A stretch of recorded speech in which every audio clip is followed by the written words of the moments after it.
Once upon a time there lived a little girl, Mia. Mia was an 8-year-old girl with a heart as big as her dreams. One evening, as she sat quietly in the hallway, she overheard her parents talking. Their voices were low and filled with worry. Her little brother, Harry, was very sick, and the doctors said he needed an operation. But the surgery was expensive, far beyond what her family could afford. Her father sighed deeply and said, "Only a miracle can save him now." Mia didn't know exactly what a miracle was, but she believed in her heart that she could find one. She went to her room, pulled out her secret jelly jar from the back of the closet, and poured all her coins onto the floor. Carefully, she counted them. Once, twice, 3 times. She wanted to be absolutely certain. $1.11. It has to be enough, she whispered to herself. The next morning, Mia slipped out of the house with her jar and walked 6 blocks to the nearest drugstore. The bright red Indian chief sign above the door made her feel like she was on the right path. Inside, the pharmacist was busy talking to another man. Mia waited for a moment, but he didn't notice her. She shuffled her feet, no response. She cleared her throat, still nothing. Finally, she took a quarter from her jar and tapped it loudly on the glass counter. The pharmacist turned around, looking annoyed.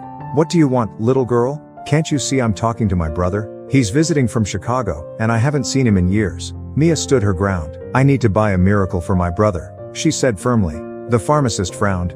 "A miracle? What are you talking about?" "My brother's name is Harry," Mia explained, her voice steady but her eyes glistening. "He's really sick, and my dad says only a miracle can save him." "So, how much does a miracle cost?" The pharmacist softened a little but shook his head. "I'm sorry, but we don't sell miracles here." Mia wasn't giving up. "I have money," she insisted, holding up her jar. "If it's not enough, I'll get more. Just tell me how much it costs."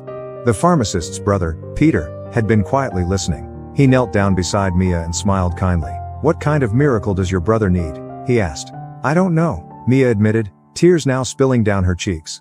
"I just know he needs an operation, and my parents can't afford it. So, I want to use my money to help." Peter glanced at the jar and said softly, "How much do you have?"